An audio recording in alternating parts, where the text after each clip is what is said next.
So, ayun mga katropa. Ayan. So, malalagyan na natin ng aircon, si Goldie. Ayan si Goldie mga katropa. Dahil hindi siya magamit ng tanghali, kaya lalagyan natin siya ng aircon. Dahil ito may aircon niya, no? May aircon yan.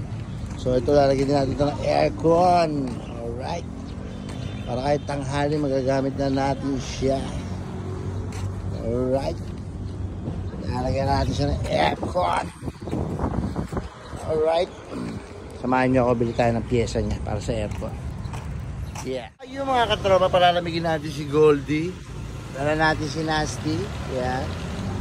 Isa Sunday. Bibili muna tayo ng pyesa ng aircon. Ito, yan. Mga aircon niya, no? Brand new yan, boy! So, para magagamit na natin si Goldie ng tanghalin tapat. Ayan, bubusin na yung anak ko. Ay, inip na. Eh, mga tropa natin yan, ha? Yan, ha? Yan, ha?